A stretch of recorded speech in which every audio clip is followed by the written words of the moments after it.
Good morning, Bron, from the Bias Specialist. Nice to meet you. Lovely to be here, Kevin. Thank you. Now, we're going to talk about unconscious bias. As I was getting dressed this morning, I was thinking to myself, what do I wear, right? And it's like, no, seriously, because it's like, I'll show you. I've got two jackets.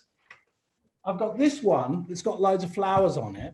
And as I was putting it together, I was thinking, but if I wear that, people are going to judge me as some kind of flaky kind of creative, and the business people might switch off, right? And it's the same with the glasses. It was like, well, do I wear my yellow glasses or do I wear my normal glasses? Yes. It's very confusing sometimes, isn't it? Well, I think it's because exactly what you said. We all make snap judgments about people, and appearance is one of the things that we make a judgment on. And I think we're often more aware of what other people may think of us rather than our own biases around judging people, the proverbial judging the book by the cover. Cool. So here's the thing, right? I think I'd like to know your story, right? If you're happy to share it. So if you can give us a little bit of background about your business and how long it's been going for, and what was the thing that got you into working in this area? Yeah.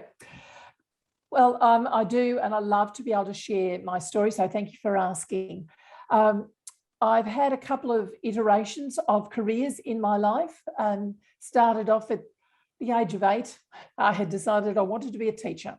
So I followed that path through high school. I stayed with that and then went on and did my teacher training and stayed in the education field for probably 30 years. Midlife, as midlife often does, brought some changes on a personal level, and I left teaching and went and joined the Salvation Army. So I moved into the welfare and not-for-profit sector. And it was while I was actually an ordained minister with the Salvation Army. I could marry you and bury you and dedicate you. All today? Sorry? Sorry, all today. We can do that by 2, maybe. Yes. So it was while I was a Salvation Army officer that the Australian government reopened the offshore processing centres for asylum seekers on Manus Island in Papua New Guinea and Nauru in the Pacific Ocean. And the Salvation Army sent an email around to its staff, volunteers and its officers asking for people to go and spend 4 weeks on Nauru because the Salvation Army had been given the contract to provide welfare services on both Manus and Nauru. Now, I put my hand up for that, not because I had a burning desire to work with refugees or to work in the tropics, but because I couldn't think of a reason why not to. So little did I know that literally the next 15 months were going to change my life and change the trajectory of my life. So I landed on Nauru. We'd caught the red-eye flight from Brisbane in the middle of the night, and we'd had to bump down into Honiara in the Solomon Islands to refuel. And then, sort of mid-morning, we were walking out into the tropical sun. And I'm thinking, what have I let myself in for? I'm here for 4 weeks. I can't just pack up and go home. I'm here for 4 weeks. And after a full day's orientation, and we'd been up for well over 24 hours at this stage, the last thing we needed to do was to go down into what we called the camp, where the asylum seekers were held. And at this stage, there were about 400 men. They're from a variety of nations, from Sri Lanka, Afghanistan, Pakistan, Iran, Iraq. And so we walked down through the chain link fence, past, the security guards led us through. And as I'm walking around following our leader, I started to get a visceral reaction. My stomach started to churn and my shoulders started to tense, which I found odd. I was in my mid-50s at this stage, experienced quite a bit of life, but this situation was really throwing me. So over the next 4 weeks, as I sort of got immersed in the work that I was doing there, gave me time to reflect about that bodily reaction And I realized it was actually a fear reaction. It was my body saying, I'm afraid. Now, I knew that these men were probably not going to harm me physically. For starters, they were asylum seekers. They'd suffered trauma and there were heaps of security guards around. And I realized as I reflected that the fear wasn't about being physically attacked. These were men who had suffered trauma and there were lots of security guards around, so I was physically safe. I realized the fear was more about these people being different. They spoke different languages. I knew they were mostly from Muslim countries and I'd grown up in a Christian environment. I knew like they were all a variety of brown and black shades for their skin.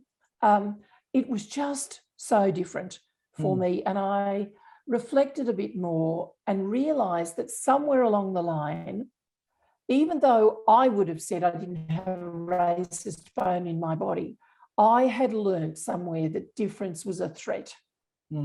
And so when I'm then confronted with a whole lot of people who were different to me, I felt threatened.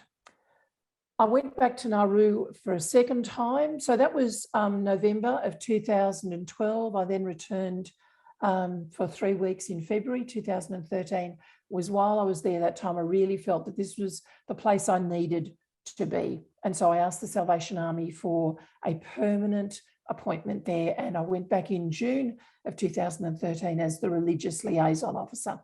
So this time, in my first visit there, I'd drawn on my teaching experience and was helping in the classroom, teaching English. So this time around, my role was to meet the religious needs of all the asylum seeker cohort. And by this stage, there were both men and women plus families on the island. So that meant Buddhists, Hindus, Catholics, Protestants, Muslims, Zoroastrians. I had to source materials to help with their religious needs because it was seen that meeting the religious needs of the asylum seeker cohort went a long way to helping their mental health. So, but one of the things I started to notice then was as I looked at how the white expats on the island, and there were lots of us from Australia, New Zealand, the UK, the US, how we were treating the Nauruans who were on our teams. There was this sense of dismissiveness from the white people towards the Nauruans. You know, hello, white person, developed country, university educated versus Nauruan, tiny little island, 35 kilometres south of the equator. A lot of them don't speak English fluently. What would they know? There was this sense, and I felt it in myself, of superiority. So I sat down with Fatima one day. Now, Fatima headed up the Nauruan team who were working with the Salvation Army and told her what I'd been observing. And she said, oh, we know that about you guys, but we just accept it. And I thought, oh boy, that was a body blow, like necessary. But it was a real blow because I thought, okay, what I've observed is actually happening. And, you know, during my time, because we were fly in, fly out. I was 4 weeks on the island and 2 weeks off. I'd come home and I started to come across the term white privilege, and I started to explore that. And so I realized I went from moving from difference being a threat to seeing it as an asset, but then also realizing that my white skin gave me a set of invisible privileges that I hadn't earned, but that other people didn't. And so that was actually the starting point, actually coming face to face with my own biases. I didn't expect to. I didn't ask to have these racist tendencies. I didn't ask for white privilege, but it's part of who I am as a person and my upbringing. So now that I know, I have the responsibility to do something about it. And so just over time, studying, learning, I ended up leaving the Salvation Army because I really wanted to pursue this area. I first started looking at it from terms of our backstories. What are the things that have happened in the past that make us who we are? And then incorporated the whole area of bias, which people are starting to understand more. So that's brought me to being the bias specialist. So now I talk with individuals, but mostly with corporations, organisations, businesses, around how we can grow our awareness of bias, what that means, what it looks like in the workplace, and that it's an ongoing exercise. You can't just do unconscious bias training once and think that you've got it covered. Fantastic. That's a beautiful story. And what a brave woman you are to be able to recognize your own bias and prejudices and confront them, because that's not easy for many of us. I've been long convinced that in the last third of life, which is where I'm at now, we get the opportunity to do that one thing that we're put on the earth to do.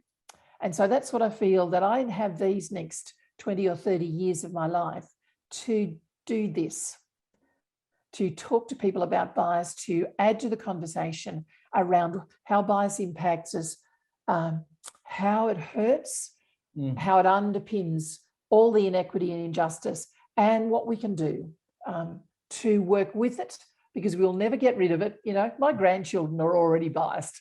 You know, it forms really early, but we can learn to work with it and not allow it to separate us. Beautiful. So you're saying that bias is just part of who and what we are. Yes. And being aware of it is and shining the light on it is a big part of progress.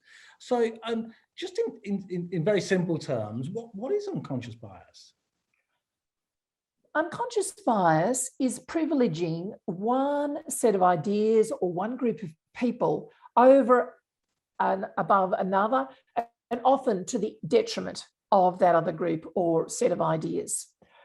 Bias forms very early in life, in our childhood and our formative years, from things like our family, faith group that we might belong to, the culture that we're part of, sporting clubs, a whole range, like the media contributes to that as well.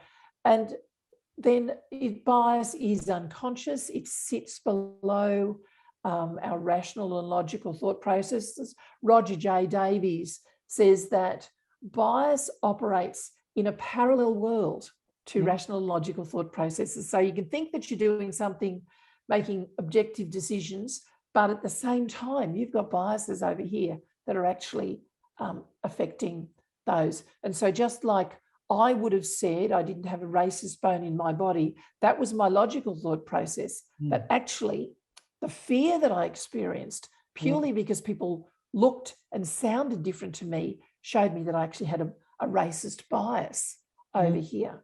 So the two can actually operate at the same time. And again, it's as you say, it's about being aware of them and then deciding what are you going to do about it. Why do you think that within many organizations, the whole diversity, inclusion, unconscious bias thing is a bit of a platitude, and people aren't necessarily buying into it in a way that you might imagine, considering the upside when it's done properly?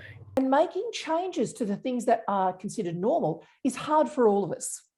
So to start changing the way that we think, and particularly around power and control, that's actually a very difficult position. And we are often, as people, very reluctant to give up power or to see that we're relinquishing power.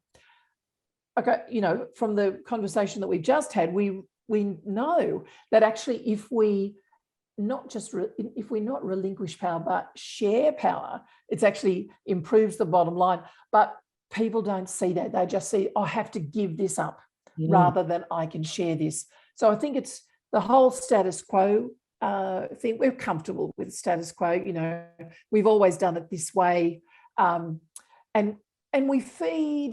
we allow our biases and our stereotypes to feed that, you know, the long held and oft said thing, oh, women are too emotional to be in leadership. But we're quite happy if a man gets red-faced and blustery in the boardroom, not recognising that that's actually emotional. You know, so there are those sort of stereotypical ideas that continue to feed into this that, you know, need to be challenged. Can we talk about the consequences of unconscious bias? I'd like to share a story. personal story. So I remember growing up in working class England and surrounded by white community, and people would make statements like, "I don't like black people, but you're all right," and numerous other. When the sun shone in England, somebody might say, "Oh, it's a beautiful day today, but I bet you're used to it coming from where you come from." And I remember thinking, "But I'm from here. Why is he saying that, right?" And so this is like throughout my childhood.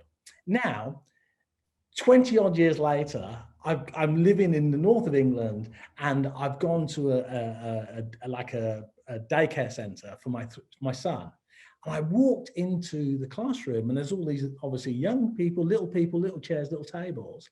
And all of a sudden I started crying, and I sat in the toilet and I was sobbing, and I was like, "Oh my God, what's happening?"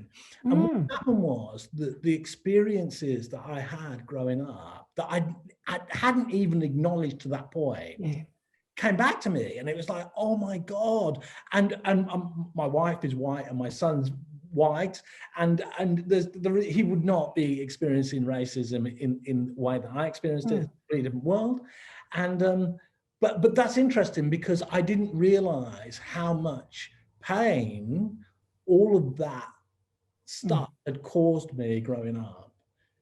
So so back to therapy. Hey, so in terms of, unconscious bias, what are the consequences, do you think?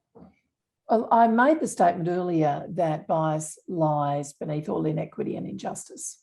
And I know that's a big statement, but I firmly believe it to be true. Because if we take bias simply as privileging a group of ideas or a set of people over and above another, what that does is bias separates us from each other. Because it says, even like, the casual racism that you experience, which was not necessarily done with the intent of hurting you, but unthinkingly. However, it was hurtful, whether the intent was there or not.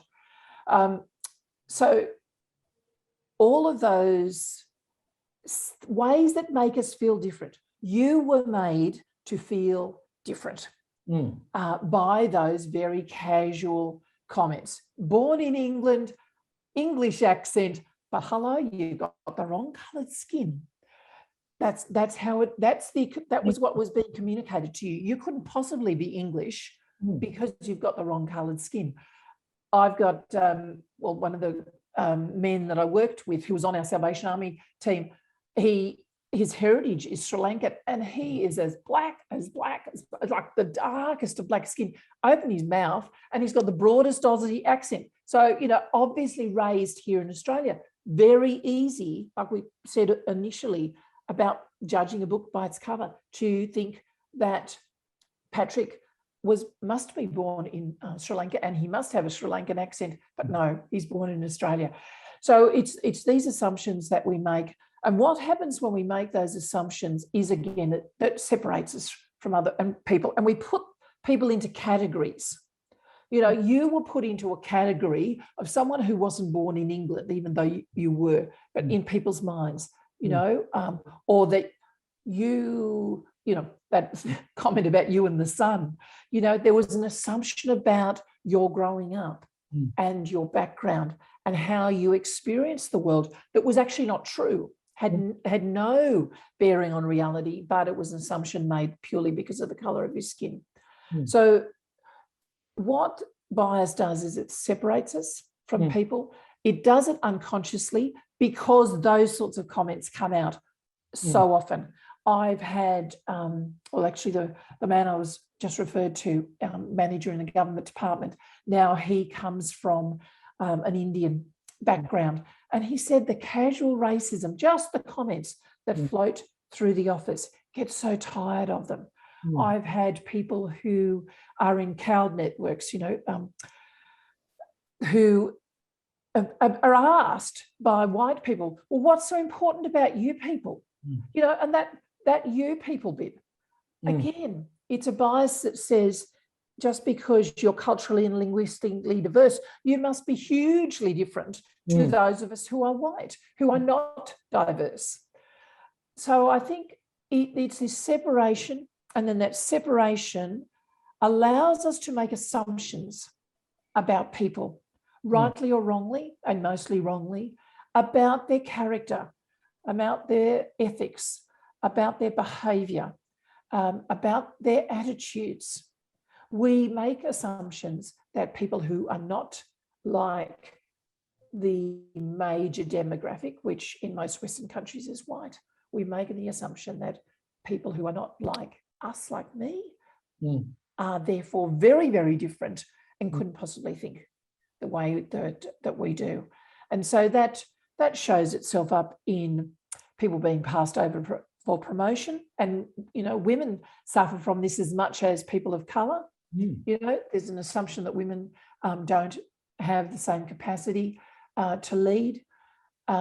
Obviously, people of colour are passed over for promotion, are deemed to be less capable. You know, if a manager makes assumptions around people of colour and their work ethic, often, like studies have found, people actually live down to that expectation. Whereas people who have unbiased managers rise above. So often our biases, we pass them on to other people, and people go, well, if that's what you think about me, this is all happening at an unconscious level. You know, if that's what you think about me, well, I'll just fulfill your expectations and only do the bare minimum. So it can impact productivity. It impacts our relationships, you know, in the workplace. Who gets included in conversations? Who gets excluded from email? So many ways in which we separate, we include and we exclude, based purely on biases that we're not giving a lot of thought to. Do you know, I went to get my car fixed the other day, and the guy, he's a lovely man, right? He's this older Australian guy. And we have good chats. And I was asking him about, you know, COVID and other things. And then he said, do you know, you put the television on now, Channel 10, you can't spot a white person, right? There's one white person, right? And I'm like, right. And then I asked him, I said, how do you feel about, you know, about multiculturalism and what's happening in Australia? And what came out was, he said, I feel threatened, right? And, you know, I felt for him, right? Because we have a decent relationship, we have trust, so he wouldn't have shared that with me, right? But it must be really difficult for us humans to actually change sometimes, to give up. It must feel like a loss. So I actually feel for people who don't want to move forward on this, right? Who feel that it's too painful and too much of a challenge, and feel that they're going to lose something in the process. What are your thoughts on that? Yeah, I think you've hit the nail on the head there, because we think we're going to lose if we relinquish power, if we relinquish position. Well, that's what we see. We see relinquishing, we see this as relinquishing something that we have, rather than sharing what we have. And, you know, if we can shift our mindset from thinking, I've got to give up this so this person can have it, but rather than, well, how about I make space in my world, at my board table, on the television. And look, I've heard people comment that there's around the number of women who are now TV presenters, and sometimes some stations have all female presenters. And and the comments generally from men, what's happened to all the blokes on the TV? Well, I grew up with only having men on the TV, and the girls were the girls on the game shows, or maybe did the weather. You know, there was very little in which women did any sort of serious news reading. So I see it as a bit of a pendulum, and human beings are very good at the whole pendulum swing. You know, we've had male white dominance for centuries in the Western world. And now we're seeing we actually need to be able to share that power. And so to balance that, often the pendulum swings right back in this way. So we have lots more women, say on TV. It may not be the same in the boardroom, but in the public arena, there's more women being seen. And then, as you rightly say, whether it's women or people of colour, those then who have been the norm in the past do feel threatened because they feel like they're losing. So I think it's about education. Like, education is not the be all and end all, but it's a really helpful thing to actually help people understanding that if you've been the norm, you've been the one with normative power, you're not actually losing if you share it. It's about helping them see what they gain. It's a bit like helping businesses see that addressing bias, equity, diversity, inclusion will actually increase their business's profitability. It's helping them see, well, what's in it for me? If I share my power, what do I get out of it? And I think that's, it's basic human need to think that I'm going to stay safe. And I think that's what they do. They feel threatened. As you said, we have to help people feel safe. And I know, a lot of women particularly, talk about the fragile male ego, and maybe it is, but it's also about understanding that for the men who live today, they've grown up with male normative power. That's just the way it is. And helping men particularly shift that in a healthy way, it's going to take some time, it's going to take some work, but it's also going to take some compassion. I didn't ask to have these racist ideas. I didn't ask to have white privilege, but I do. So I show myself compassion when I fail, which I do from time to time. And then I pick myself up, and I like to try and apply that to everyone. And bias isn't just race or gender, is it? It can cross many lines. Yes. Yeah, things like age. My greying hair puts me into a category. But it also put me into a category when I was 20 and I had less work experience. And so age at both ends of the work-life spectrum, ageism is a real thing. Obviously, disability discrimination. I read of a young woman who'd applied for a job that she was qualified for. She was granted an interview. She rocked up to the building and literally couldn't get in the building because she was in a wheelchair. Or she was asked to go via the service entrance. It's those sorts of things that discrimination often happens because people don't think about what other people might need. So obviously there's, discrimination around ability, but even things like weight and height can be things that separate us, where, some studies actually out of the UK found that people who were overweight were seemed to be lazy, less competent, and more emotionally volatile than slimmer people. That's the perception of them. So, and that's about their weight. And so I know, for most of us, we can control our weight. For a lot of people, they can't. They are just a generous size from birth, and that's the way their bodies are made. And certainly if we look around varying cultures across the world, there are some, particularly like, say, Pacific Islanders, who are built on more broad lines than, say, Asian people. But does that mean a Pacific Islander is a less intentionally good employee than an Asian because their body shape is different? We run workshops in a normal world, and we used to go to Perth, and the smallest consultancy business in the world. So I would call the hotel and organise the room to run these public workshops. And this happened like on 4 or 5 occasions.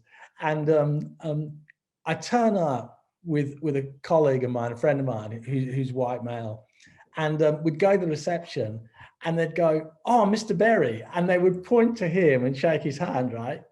And this happened 3 or 4 times. And in the end, I mean, it didn't bother me. I kind of get what's going on, right? And it was like, in the end, it was like, he used to pretend he was me because it was just fun and easy, right? But on a more serious note, there's subtlety there in terms of our bias, right? And that's just one example. I mean, I think some people, when you say, you know, oh, Australia, is it racist? They've got this idea that everybody's going around racially abusing everybody every day. And for the most part, I hope that doesn't happen. But it's the subtle stuff that happens constantly that can have a really detrimental impact on businesses and individuals, I feel. I completely agree. And I want to share an experience that happened last year, which for me was a bit of an eye-opener around white privilege. Now, I'm going to couch this. I was with my partner. My partner does not see this the same way as I do. So we have quite different viewpoints on this. And I accept that. He accepts that I see it differently. It was the first weekend out of lockdown here in Melbourne last year. You know, we'd been locked down for 12 weeks or something, and we could go outside of our 5 kilometre zone. So we donned our masks. We were going to walk along the Yarra River. We go down to our local train station, and my partner likes to deal with people. He's not a big machine user to top up his MyKey card.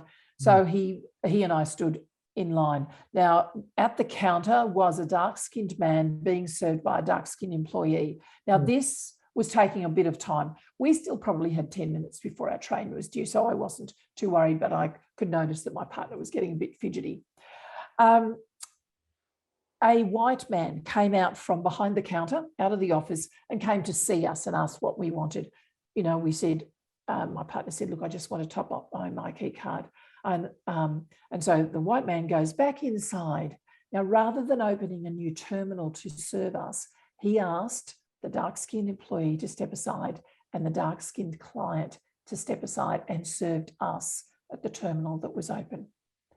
For me, that was like, wow, why do I get privilege over this group here? To me, it was it just struck me really strongly that we were being served first purely because of our white skin. As I said, my partner doesn't see it that way. He just sees it as good customer service. And look, I agree, it's good customer service, but I think I would have been less worried if we'd been served at another terminal rather than asking the man who was already being served to step aside so that we could be served first. So for me, that's what I saw, and I think I saw it because I'm now more aware of it. Whereas, you know, my partner's a very traditional white Australian male, and he doesn't see things that way. And I think for me, doing the work that I'm doing, it's actually really helpful to have someone in my life who doesn't see things the way I do, because I care about him. And so I'm not going to jump down his throat and say, you're wrong, because that's not going to help. But it's about saying, look, this is how I see it. And then if he starts to see it that way, that's wonderful too. And I would like to take that attitude into presentations and training, because I know it took me, you know, gosh, it took me decades to get to the point where I am now. Like, change doesn't happen overnight. Biases have built up over decades of our lives. They're not going to be changed or even become, you know, conscious just overnight. So it's about allowing people to make that journey bit by bit. So I see it as a real privilege that I've been able to see these things in myself, so that this is not just an academic exercise for me. This is an ongoing personal journey that I'm sharing, but adding to it the learning, particularly drawing on, you know, the research of other people. You could be able to help other people. You could always get rid of him. I could, but I'm not. Oh dear, he has far too many. That was a bad joke. Qualities. I know, he has far too many good qualities for me to do that. Oh, well, the thing is, I'm not sure you can eradicate bias. I don't think it goes. No. I think that's just who we are. And of course, it's like, oh, I have 3 sisters. And I remember when my I brought a girlfriend home and I was cooking. I was about 18. And my mother, my Irish mother, was like, why are you cooking for her? She needs to cook. The whole idea of so those things impact on how you see the world, right?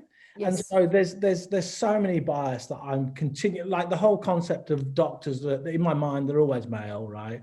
Or CEOs, they're always male. I mean, I do this work and I have to continually check myself, right? It's just work in progress. And that's why it's impossible to judge people, because what's that expression about throwing stones in glass houses? It's like, we don't do that. So yeah, cool. Totally. And I try to make this clear. I want to normalize the conversation around bias, because there is so much guilt and shame attached to it. We use it in a judgmental manner. Oh, you're biased. We point the finger. Whereas the reality is all human beings are biased. It doesn't matter the color of our skin, our age, our culture, our faith group. We all have biases, but it's about understanding that our biases can be unhelpful. And if they're unhelpful to us as human beings, then we need to learn to work with them. And as you say, pull yourself up on it. We've got these default ways of thinking. We will fall back into them from time to time. So, be kind to yourself and then go, okay, oh, look, I did that again. All right, I did that. Now I'm going to go back, on this new path that I've intentionally chosen. Can you imagine being gay or not being able to be yourself and to go to work? Like that would be exhausting. Every day you go to work and you can't bring your whole self to work, or you're hiding, right? And so psychologically, emotionally, that could cause a lot of harm, a lot of pain. I completely agree. And I even look at my own life. Like, I grew up in a very conservative Christian tradition, which came with roles for women and for men. But I can only speak as a woman. And I lived up to those expectations and roles for decades. And then had as you often do in midlife, things changed and I had to step away from those roles. Now, that has not always sat well with my family, that I have stepped away from those things. It's taken me a long journey, probably the last 15 years, of stepping into who am I? As of saying, I actually am not going to take on those roles, those expectations any longer, even not just only gender roles, but the roles of that are placed on you in the family because of birth order. So many expectations that are placed on us that we just accept for a long time in the course of our life. And I totally agree with you. This whole, if you can't be yourself, can't bring your whole self, it is draining. And often we don't realize that we're not bringing our whole self. That's something I've discovered for myself, that I wasn't able to bring my whole self while ever I stayed within a particular framework that said women must be like X, Y, Z, or they must do, A, B, C. And certainly, if you throw into that gender fluidity, transgender, as well as being gay or lesbian, that whole concept of not being able to be who you actually are, I love that word exhausting, would be absolutely exhausting. And then you throw on top of that people's judgments of you because of who you are. Yeah. So when I grew up with like white brothers and sisters, white parents, stepdad, white mother, and in a white environment, right? This is how weird this whole thing is for me. And I used to think that Black people were aggressive and violent and they would steal and blah, blah, blah, blah. So all the narrative, right? So when I look at myself as a young boy, a teenager, right, or even early 20s, it was like, oh my God. So if a Black person can actually believe the hype and have racist attitudes towards other Black people, then what hope this is how difficult it is, right? Do others have to actually overcome some of this ingrained bias that we all live with? Yeah. I think it's not an easy journey necessarily. You know, going back to my childhood days and going to Sunday school, which was the norm in the 1950s and 60s for children, you know, there was a little song that had a chorus that went, "You in your small corner and I in mine." And that has stuck with me through the years, because I may not be able to change the world, but I could change my little bit of it. And I think, you know, whether it's doing a podcast, writing a book, doing LinkedIn posts, you know, doing training in companies, I'm not going to change everybody's attitudes in one fell swoop, but I can change little bits. I can incrementally add to the conversation so that people start to see, well, maybe we can do something like this too. I think that's a beautiful way to end this podcast, truthfully, Bron. It's been really wonderful chatting with you, and you're so interesting, right, and inspirational. Thank you for your time. Thank you.